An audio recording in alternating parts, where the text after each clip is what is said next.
Hey YouTube, we're back at it. So today what I'm going to try to do is try to replace these side diff supports here. Okay, so I'm up under the rear of the car.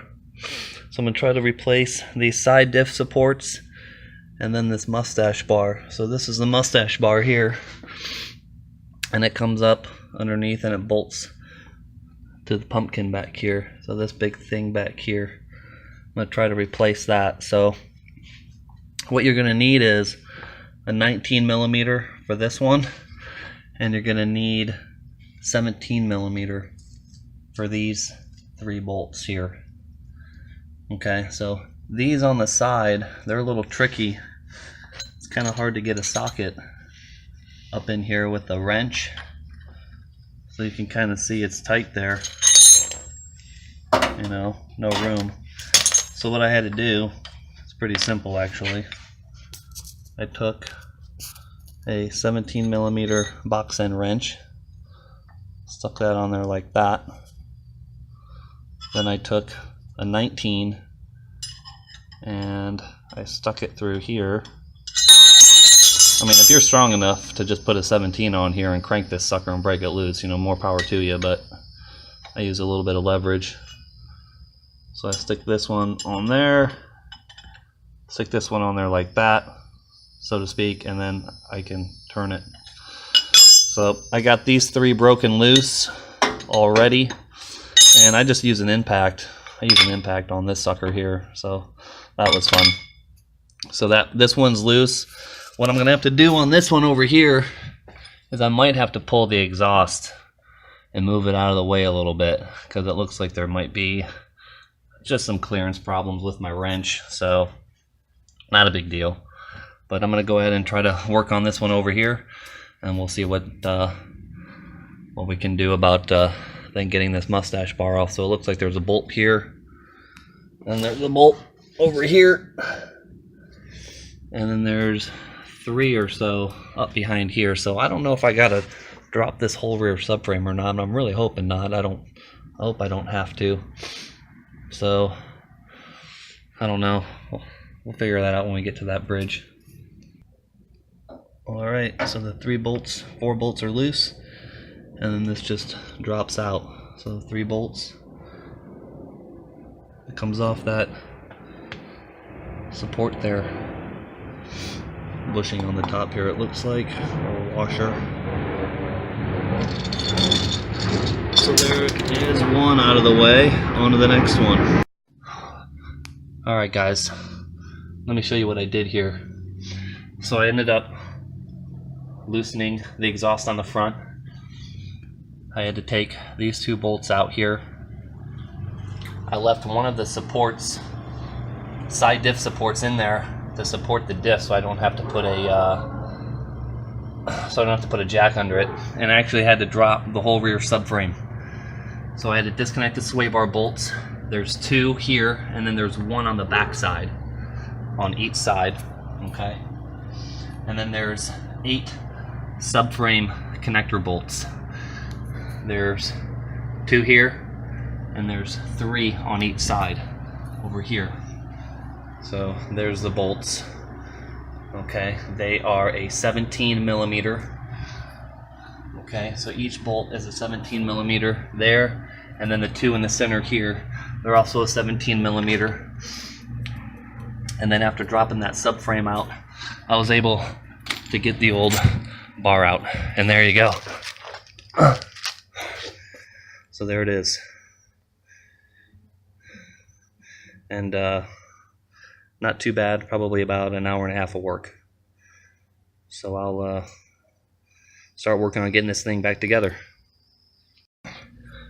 Hey guys, so I'm down here installing the driver's side rear diff brace from Buscher Racing. And what I had to do to make this work on my car is I have this, I don't know, I guess some webbing here on the outside of my diff. And when I went to install this, the mount was hitting on this webbing, not allowing not allowing these 3 bolts to line up on this housing here.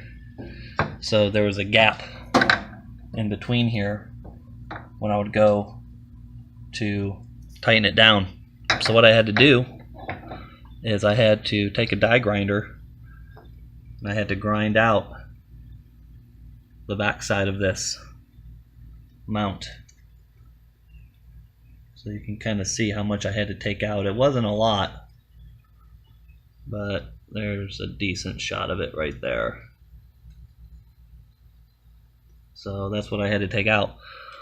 Now, when I slide this up in there, there's still a little bit, maybe a contact in there, but I can grind out a little bit more if I have to. But now these will line up and there is no gap in between the actual diff housing and the side supports. Before there was a gap like that, and now that will sit flush. So that's what I had to do to my driver's side to get it to fit. So the passenger side fit perfect, no problems there. It was just this driver's side with this webbing right here. So I don't know if mine's different than every other car, but that's just an issue I ran into on mine. So just something to keep an eye out for, I guess, if you ordered these mounts. And I also got the mustache bar buttoned up. So that's all tightened up, ready to go. So this wasn't that bad of an install, but I had to do a little bit of modification here on this one to get this to fit. So, alright guys, thank you. Okay guys, back with one final thing. Just wanted to show you these factory pieces. These are cast iron, and these are the bushings that sit down in there. So this one is the driver's side. It looks pretty good. I don't really see anything cracked or broken, but if you come over here to the driver's, or the passenger side, you can kind of see that that mount's broken right there. Broken there. At least it's cracked on this side. Flip it over, and you can kind of see that it's cracked here too. So there's that. And then here on the mustache bar,